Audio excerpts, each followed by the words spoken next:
Pasintabi po mga kapuso, sensitibo ang sunod ninyong mapapanood. Walang awang sinaktan at sinabunutan ang isang 13 anyos na babae. Matapos pagbintangang nagnakaw, ang kumuyog mga menor de edad din. Nahuligam.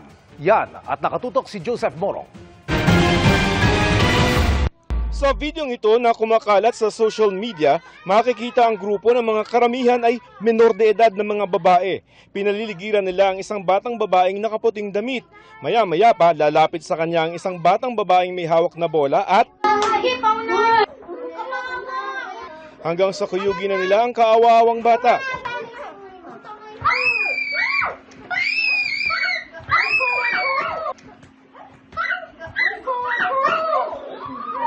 Wala na itong nagawa kundi pumalahaw habang sige pa rin sa pagsuntok ang isa sa mga batang babae. Pilit namang umaawat ang isang babaeng nakaitim pero hindi pa rin nila ito tinigilan.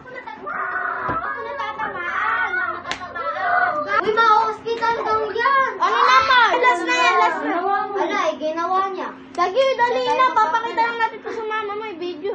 Ang batang babaeng nakaitim na magitan na sa awa. Pero sa iba pang video na nakalap ng barangay at naisumite na sa PNP, mas kita ang kalunos-lunos na sinapit ng batang biktima na pinaghila habang sinasabunutan pa.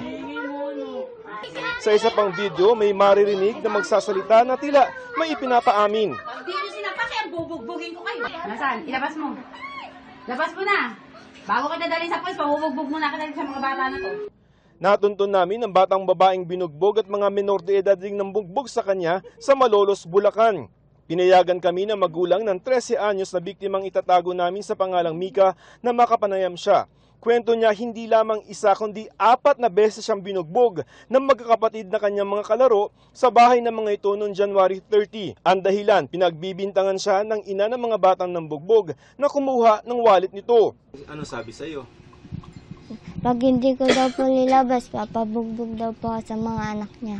Kahit anong makaawa niya ay hindi raw siya tinigilan. Pinakabata sa mga sangkot sa pambubugbog ay 6 na taong gulang, samantalang pinakamatanda naman ay 13 anyos. Hindi ko po sila kaya eh. Sabi ko tama na po, pero ayaw nila tigilan. Kung hindi pa dumating yung ate mo? Hindi pa ako titigilan. Ayon sa barangay, ang unang pumunta sa kanila yung ina ng mga nambugbog na bata para ireklamo nga si Mika ng umano'y pagnanakaw. Itinanggi ni Mika sa barangay ang paratang. Ang pinagtataka ko, pinipilit na siya daw umamin daw sa kanya. Hindi matanggap ng ina ni Mika ang sinapit ng anak. May magulang dapat sinumbong na lang niya. Hindi, pinabayo niya. Kahit bata yun ang dami, isa lang anak po. Puro ano po dito, tas yung panga nangingitim. Ang ina ng mga batang nambugbog nanindigan. Talagang inamin niya sa amin, hindi lang sa akin, sa tanod niya inamin na siya ang kumuha. Pero walang na-recover na wallet. Na talagang pinapaamin ko siya na, sige, papabubog kita sa anak ko. Hindi ako pwede. Kung basta pananakot ko lang yun. Ngayon, umalis ako. Nagpunta ako doon sa ate. Ngayon, nung bumalik ako, siguro mga may 30 minutes mahigit din ako nawala. Umuwi ako ngayon. Nakasaray pinto. Tapos nakita ko nga, tumayo siya nung pagpasok ko ng pinto. Tumayo bata. Ba't ka ako ganyan na itsura mo? Yung pawis na pawis, tapos parang may dito. Sabi nila chocolate daw eh. Sabi ko, hindi, pagbayisin nyo ka ako yan. Pwedeng gano'n, parang gano'n. Pero sabi nung anak kong lalaki kasi chocolate.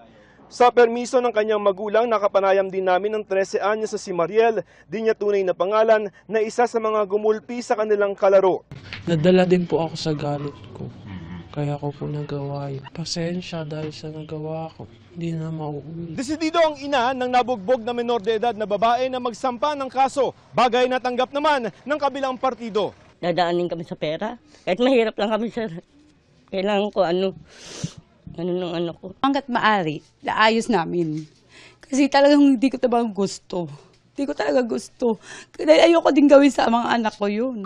Ang City Social Welfare and Development o CSWD ng Malolos, Bulacan, kinakausap na ang mga sangkot. Sumasailalim na raw sa counseling ng mga bata at parenting seminar para sa mga magulang na magkabilang panig. Para sa GMA Integrated News, Joseph Morong, nakatutok 24 oras.